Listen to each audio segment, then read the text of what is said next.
Kavisud, and welcome to Be My Guest, the show that will take you to meet the masterminds of many popular and famous Thai brands in the world of fashion. Now at the moment I'm at K Village, and today we'll meet with the famous Thai jewelry designer of the brand Proudline by Bee Bijoux, which creates unique, daring, elegant and timeless pieces.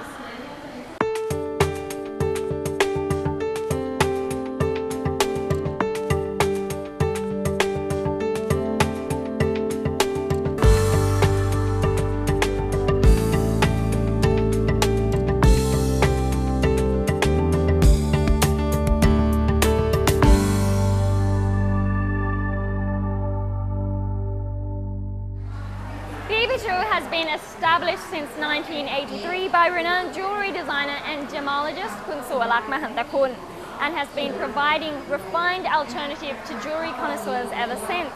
Now let's go and meet Kun Chankiat Mahantakun, who is now looking after the family's jewelry business.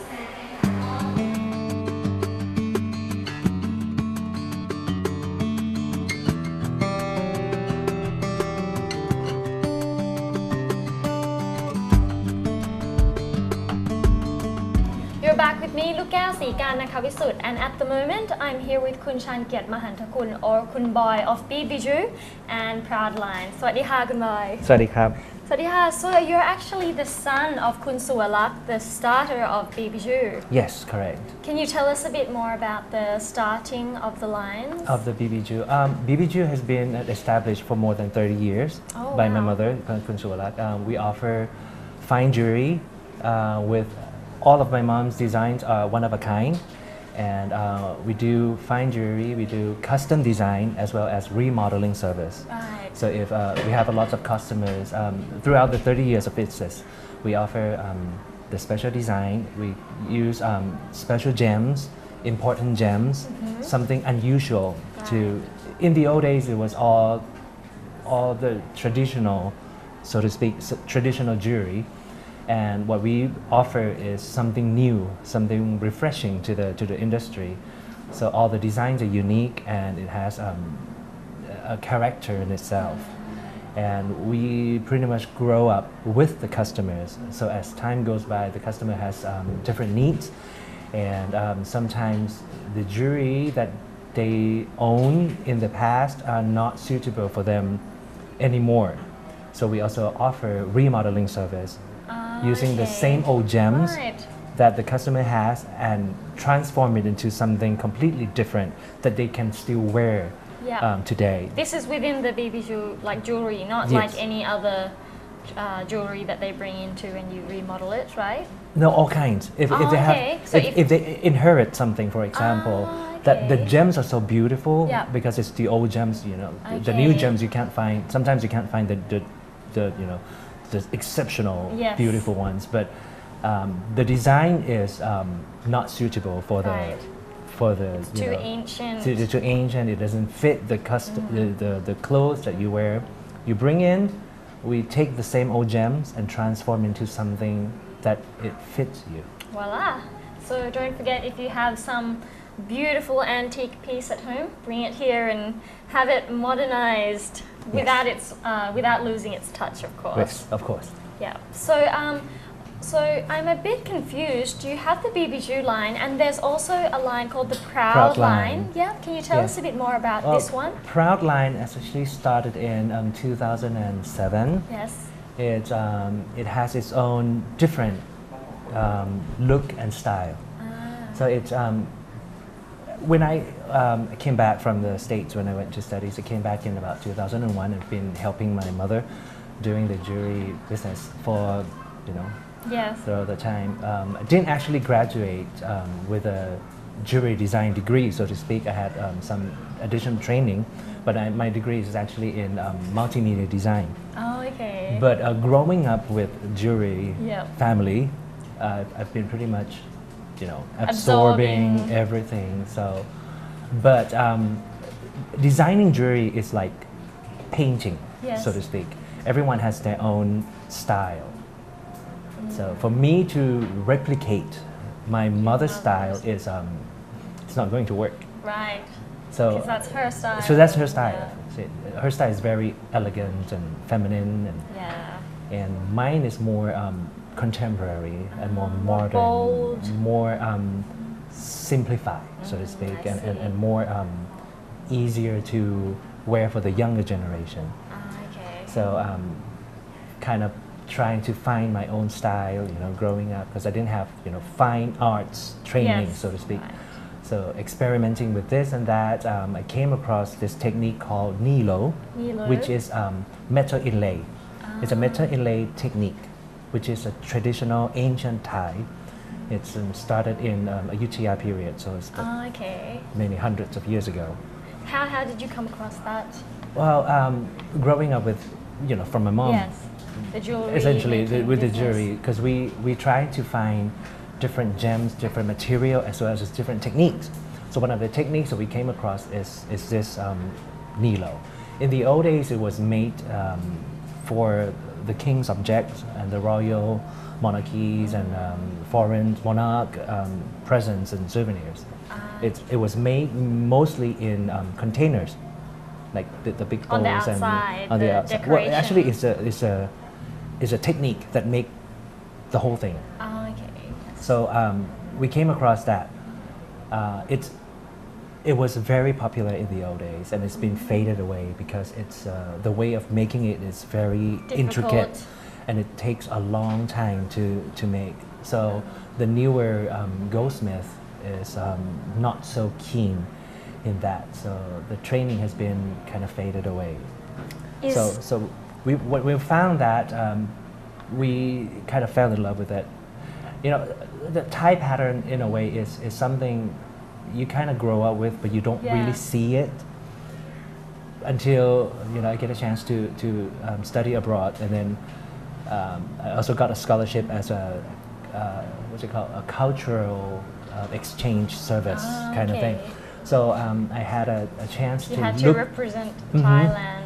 and I have to study about Thai culture more than I was when I was here. Okay.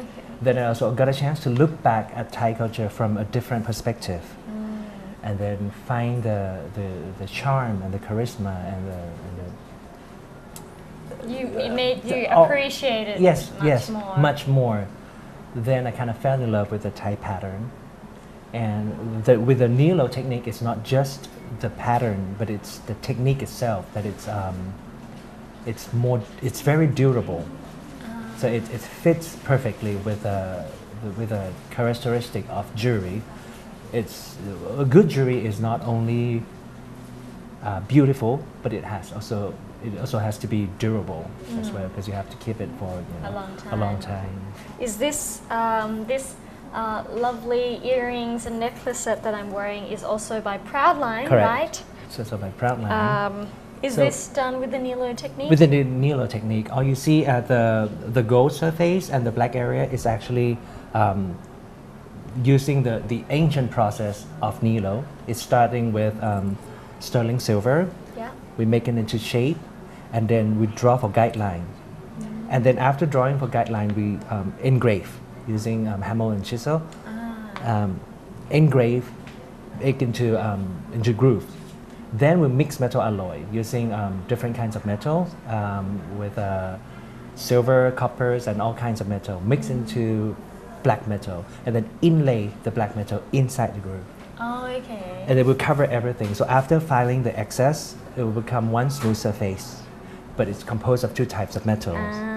So And then the next process is transforming the silver into gold using pure gold, 100% pure gold, liquefied, and then paint on the surface and burn, and paint and burn, and paint and burn, and paint and burn so many times that the gold diffuses inside. So it's not just on the surface, but it's actually It's diffused inside. inside and become part of the silver itself. And this is very durable. This is much more durable than the flash plating of the Western technology. Well, so Not just that. Yeah, And then the okay. last process, which is very, very difficult and very tedious, is using small chisel and hammer, slightly tap, tap, tap, tap, tap on the surface. And when you look at the surface closely, you will see that it glistens. It's Yes. actually glisten because Yes. it's actually engraved inside. And this process is actually from the Thai words, it's called plau lai. And then and then it's become proud line, and then it's become the English word as proud line. I So see. that's the name. That's why we got the the name of details the brand. inside Yes, the correct. gold piece. And that's the end of the traditional technique of making nilo or metal inlay technique. Then what we do is that we combine with two group of goldsmith, the ancient Yeah. goldsmith and the newer The new generation, style. the new style, who are more Experienced. well, they're better at making fine touchment. So all the setting is very fine, and all the setting with diamonds are, or the with a Western technique. So it become what we get is the old technique with a new design. So it becomes traditional technique with something that you can wear with nowadays clothing. That's very interesting. So, what kind of materials do you use? Like, do you use any other materials in the range? The base material are silver, and then mixed metal alloy, and then we set with sterling silver and set with real diamonds. Gold and gold. The gold is actually the diffusion, which is in the process of transforming. But the main material are silver, gold, of course, and then diamonds. Is this the same in Bee Bijoux? Bee Bijoux As are well, mostly or- fine jewelry. So they're gold and gemstone like rubies, sapphires, and all that kind. Okay. Well, so can you tell me like the difference, like the concepts that differentiates between Proud Line and Proud Line and Bee Bijoux? and Bee Bijoux. Yeah, Well, what concepts would you say? Proud line is actually what I want to present is the traditional technique or traditional art into contemporary and modern style. It's something that you can wear every day with pride, of course, hence the name Proud Line, with pride that you are Thai, we are Thai, but it not necessarily we have to wear the ancient Yeah. clothing all the time, but you can carry something which is Thai, but it's also modernized. So the first collection that I did was trying to see what kind of result I would get if I combine this to the modernized and the ancient together and present it in a way so that my friends, Yeah. Our generation can wear it with pride and easy. So that's what we get, and the result was quite surprising because we got all kind of range of Yeah, the customers, customers. from the very young and to the very aged. Bit of a sensitive Yeah. word there. Experienced. Yes. Yeah. So pretty much anyone who appreciate art appreciate my jewelry. Okay, well, that's very good. We'll have to return after the break, and we'll talk more about the marketing.